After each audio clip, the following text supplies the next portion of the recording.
CHAPTER 64. Stubb's Supper. Stubb's whale had been killed some distance from the ship. It was a calm, so forming a tandem of 3 boats, we commenced the slow business of towing the trophy to the Pequod. And now, as we 18 men, with our 36 arms, and 180 thumbs and fingers, slowly toiled hour after hour upon that inert sluggish corpse in the sea, and it seemed hardly to budge at all, except at long intervals, good evidence was hereby furnished of the enormousness of the mass we moved. For upon the great canal of Hang Ho, or whatever they call it, in China, 4 or 5 laborers on the footpath will draw a bulky freighted junk at the rate of a mile an hour; but this grand argosy we towed heavily forged along, as if laden with pig lead in bulk. Darkness came on, but 3 lights up and down in the Pequod's main rigging dimly guided our way, till drawing nearer we saw Ahab dropping one of several more lanterns over the bulwarks. Vacantly eyeing the heaving whale for a moment, he issued the usual orders for securing it for the night, and then handing his lantern to a seaman, went his way into the cabin, and did not come forward again until morning. Though in overseeing the pursuit of this whale, Captain Ahab had evinced his customary activity, to call it so, yet now that the creature was dead, some vague dissatisfaction, or impatience, or despair seemed working in him, as if the sight of that dead body reminded him that Moby Dick was yet to be slain; and though 1,000 other whales were brought to his ship, all that would not one jot advance his grand monomaniac object. Very soon you would have thought from the sound of the Pequod's decks, that all hands were preparing to cast anchor in the deep, for heavy chains are being dragged along the deck, and thrust rattling out of the portholes. But by those clanking links the vast corpse itself, not the ship, is to be moored, tied by the head to the stern, and by the tail to the bows. The whale now lies with its black hull close to the vessel's, and seen through the darkness of the night, which obscured the spars and rigging aloft, the two, ship and whale, seemed yoked together like colossal bullocks, whereof one reclines while the other remains standing. A little item may as well be related here. The strongest and most reliable hold which the ship has upon the whale, when moored alongside, is by the flukes or tail; and as from its greater density that part is relatively heavier than any other, excepting the side fins, its flexibility, even in death, causes it to sink low beneath the surface, so that with the hand you cannot get at it from the boat in order to put the chain around it. But this difficulty is ingeniously overcome. A small strong line is prepared, with a wooden float at its outer end, and a weight in its middle, while the other end is secured to the ship. By adroit management the wooden float is made to rise on the other side of the mass, so that now having girdled the whale, the chain is readily made to follow suit, and being slipped along the body, is at last locked fast round the smallest part of the tail, at the point of junction with its broad flukes or lobes. If moody Ahab was now all quiescence, at least so far as could be known on deck, Stubb, his second mate, flushed with conquest, betrayed an unusual but still good-natured excitement. Such an unwonted bustle was he in, that the Stead Starbuck, his official superior, quietly resigned to him for the time the sole management of affairs. One small helping cause of all this liveliness in Stubb was soon made strangely manifest. Stubb was a high liver. He was somewhat intemperately fond of the whale, as a flavorish thing to his palate. "A steak! a steak! ere I sleep! You, Daggoo, overboard you go, and cut me one from his small." Here be it known, that though these wild fishermen do not as a general thing, according to the great military maxim, make the enemy defray the current expenses of the war, at least before receiving the proceeds of the voyage, Yet now and then you find some of these Nantucketers who have a genuine relish for that particular part of the sperm whale designated by Stubb, comprising the tapering extremity of the body. About midnight that steak was cut and cooked, and lighted by 2 lanterns of sperm oil, Stubb stoutly stood up to his spermaceti supper at the capstan head, as if that capstan were a sideboard. Nor was Stubb the only banqueter on whale's flesh that night. Mingling their mumblings with his own mastications, thousands on thousands of sharks, swarming round the dead Leviathan, smackingly feasted on its fatness. The few sleepers below in their bunks were often startled by the sharp slapping of their tails against the hull, within a few inches of the sleepers' hearts. Peering over the side, you could just see them, as before you heard them, wallowing in the sullen, black waters, and turning over on their backs as they scooped out huge globular pieces of the whale of the bigness of a human head. This particular feat of the shark seems all but miraculous. How, at such an apparently unassailable surface, they contrive to gouge out such symmetrical mouthfuls, remains a part of the universal problem of all things. The mark that they thus leave in the whale may best be likened to a hollow made by a carpenter in countersinking for a screw.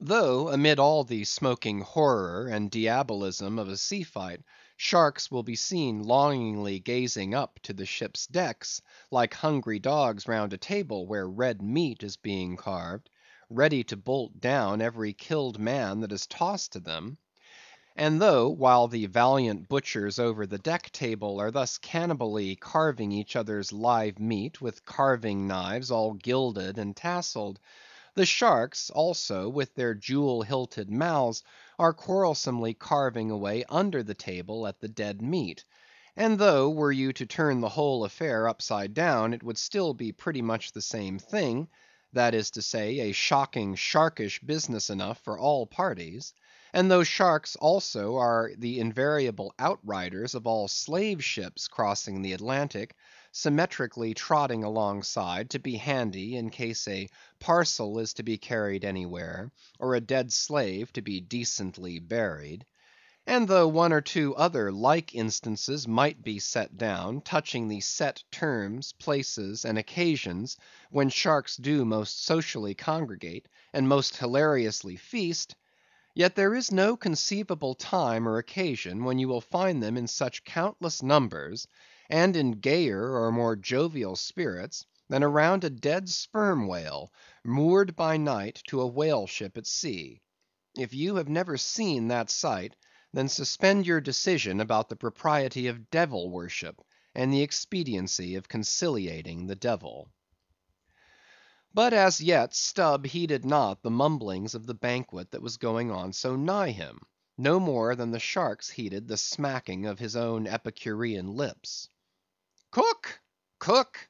Where's that old fleece?" he cried at length, widening his legs still further, as if to form a more secure base for his supper, and at the same time darting his fork into the dish, as if stabbing with his lance. "Cook! You cook! Sail this way, cook!" The old black, not in any very high glee at having been previously roused from his warm hammock at a most unseasonable hour, came shambling along from his galley; for like many old blacks, there was something the matter with his knee pans, which he did not keep well scoured like his other pans. This old fleece, as they called him, came shuffling and limping along, assisting his step with his tongs, which, after a clumsy fashion, were made of straightened iron hoops. This old Ebony floundered along, and in obedience to the word of command, came to a dead stop on the opposite side of Stubb's sideboard; when with both hands folded before him, and resting on his 2-legged cane, he bowed his arched back still further over, at the same time sideways inclining his head, so as to bring his best ear into play. "Cook," said Stubb, rapidly lifting a rather reddish morsel to his mouth, "don't you think this steak is rather overdone? You've been beating this steak too much, cook; it's too tender. Don't I always say that to be good a whale steak must be tough? There are those sharks now over the side. Don't you see they prefer it tough and rare? What a shindy they are kicking up! Cook, go and talk to 'em. Tell 'em they are welcome to help themselves civilly, and in moderation, but they must keep quiet. Blast me, if I can hear my own voice. Away, cook, and deliver my message. Here, take this lantern, snatching one from his sideboard. Now then, go and preach to 'em. Sullenly taking the offered lantern, old Fleece limped across the deck to the bulwarks, and then, with one hand dropping his light low over the sea, so as to get a good view of his congregation, with the other hand he solemnly flourished his tongs, and leaning far over the side, in a mumbling voice, began addressing the sharks, while Stubb, softly crawling behind, overheard all that was said. Fellow critters, I's ordered here to say dat you must stop dat damn noise dere. You hear? Stop dat damn smacking of de lips. Massa Stubb say dat you can fill your damn bellies up to de hatchings, but by gor you must stop dat damn racket. Cook! Here interposed Stubb, accompanying the word with a sudden slap on the shoulder. Cook! Why, damn your eyes, you mustn't swear that way when you're preaching. That's no way to convert sinners, cook. Who dat? Den preach to him yourself. Sullenly turning to go. No, cook. Go on, go on. Well den, beloved fellow critters. Right, exclaimed Stubb approvingly. Coax 'em to it. Try that. And Fleece continued. Though you is all sharks, and by natur very woracious, yet I say to you, fellow critters, dat woraciousness top dat damn slapping of de tail. How you tink to hear, s'pose you keep up such de damn slapping and biting dere? Cook, cried Stubb, collaring him, I won't have that swearing. Talk to 'em gentlemanly. Once more the sermon proceeded. Your woraciousness, fellow critters, I don't blame you so much for. Dat is natur, and can't be helped. But to govern dat wicked natur, dat is de pint. You is sharks, sartain; but if you govern de shark in you, why den you be angel; for all angel is nothing more dan de shark well governed. Now look here, bred'ren. Just try once to be civil, a helping yourselves from dat whale. Don't be tearing de blubber out of your neighbor's mout, I say. Is not one shark dood right as t'udder to dat whale? And by gor, none of you has de right to dat whale. Dat whale belong to some one else. I know some of you has berry brig mout, brigger dan others; but den de big mouths sometimes have de small bellies, so dat de brigness of de mouth is not to swaller with, but to bit off de blubber for de small fry ob sharks, that can't get into de scrouge to help themselves. Well done, old Fleece, cried Stubb. That's Christianity. Go on. No use going on. De damn willains will keep a scouging and a slapping each other, Massa Stubb. They don't hear one word. No use a preaching to such damn gluttons as you call 'em, till their bellies is full, and their bellies is bottomless. And when they do get 'em full, they won't hear you den, for den they sink in the sea, go fast asleep on de coral, and can't hear nothing at all, no more for eber and eber. Upon my soul, I am about of the same opinion. So give the benediction, Fleece, and I'll away to my supper. Upon this, Fleece, holding both hands over the fishy mob, raised his shrill voice and cried, Cursed fellow critters, kick up de damnedest row as ever you can. Fill your damn bellies till they burst, and then die. Now, cook, said Stubb, resuming his supper at the capstan, stand just where you stood before there, over against me, and pay particular attention. All attention, said Fleece, again stooping over his tongs in the desired position. Well, said Stubb, helping himself freely meanwhile, I shall now go back to the subject of this steak. In the first place, how old are you, cook?" "What dat to do with the take?" said the old black testily. "Silence! How old are you, cook?" "'Bout 90, dey say," he gloomily muttered. "And you have lived in this world hard upon 100 years, cook, and don't know yet how to cook a whale steak?" rapidly bolting another mouthful at the last word, so that morsel seemed a continuation of the question. "Where were you born, cook?" "Hind de hatchway, in ferry boat, going ober de Roanoke." "Born in a ferry boat! That's queer, too. But I want to know what country you were born in, cook." "Didn't I say de Roanoke country?" he cried sharply. "No, you didn't, cook. But I'll tell you what I'm coming to, cook. You must go home and be born over again. You don't know how to cook a whale steak yet." "Bress my soul if I cook nodder one," he growled, angrily turning round to depart. "Come back here, cook. Here, hand me those tongs. Now take that bit of steak there, and tell me if you think that steak cooked as it should be.